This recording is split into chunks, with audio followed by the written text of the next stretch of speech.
Welcome back to Tipping Point. I'm your host, Kara McKinney. Something is very broken in our celebrity culture. We don't praise high-quality talent as much as we obsess over the bizarre personal lives of those willing to prostitute their lives for us from behind a camera, bearing all about their most personal relationships and private bad habits.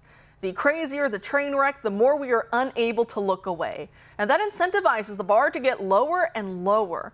So case in point, the rising popularity of Gypsy-Rose Blanchard, following her release from prison in late December after serving nearly 10 years in connection with the murder of her own mother. Now, Claudine Blanchard, also known as Dee Dee, abused Gypsy-Rose and medicated her into illness and unnecessary surgeries, tricking everyone, Gypsy-Rose included, into thinking she had a number of rare, life-threatening conditions, including muscular dystrophy and leukemia.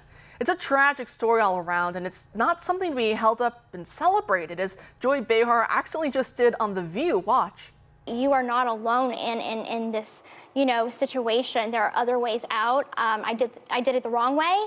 No. Don't say that. But I did. You had no choice, I did really. something wrong, and I paid my dues for it. Oh, you mean that part? Yes, the part of it. Yeah. That part of it. Yeah. Where are you going with this? Yikes, it's kind of a big plot point to forget, don't you think? I get that her mom committed grave evil against her, but murder is still murder. That was the whole plot line of Crime and Punishment by the 19th century Russian novelist Fyodor Dostoevsky. He was commenting on the social decadence and malaise within the upper crust of his society, where the elites were dabbling in nihilism and atheistic beliefs, ultimately setting the stage for the communist revolution. And so in his novel, Dostoevsky describes the so-called perfect murder.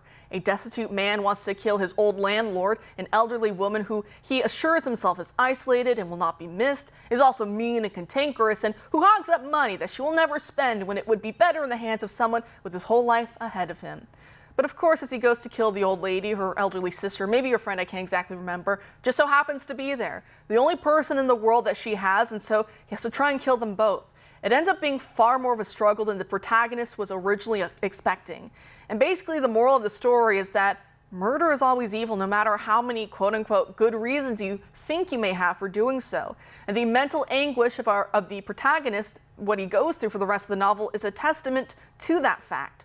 So bringing this back around to Gypsy-Rose, what she went through is horrific. No one's denying that. And we can see how she wasn't thinking clearly and had no clue how to get out of the situation on her own.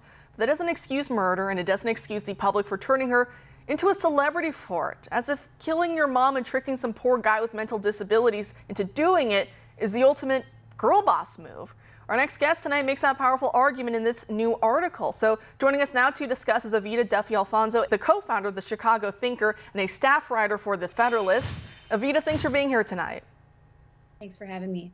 So why do you think our culture feels the need to praise Gypsy-Rose as a celebrity? Because as you just heard on The View, even she was saying, I did things the wrong way, and yet everyone wants to be applauding her for everything. As Joy Behar said, you did nothing wrong.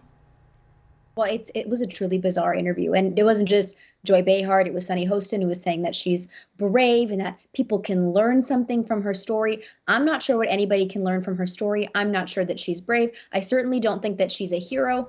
What I do know is that she manipulated a man with an IQ of 82 who was on the autism spectrum and who his psychologist said had the mental faculties of a child, to then kill her mother. She manipulated somebody who is now going to spend the rest of his life in prison. She doesn't seem to care about him. She's now probably going to be amassing a lot of wealth. She has 9.5 million TikTok followers. She has multiple TV appearances, high-profile documentaries, and a book deal.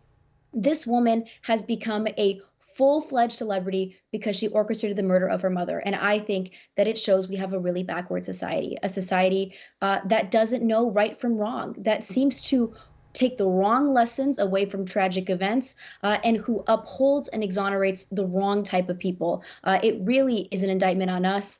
This bizarre story is tragic and horrible, and we are completely incapable of processing it as a culture.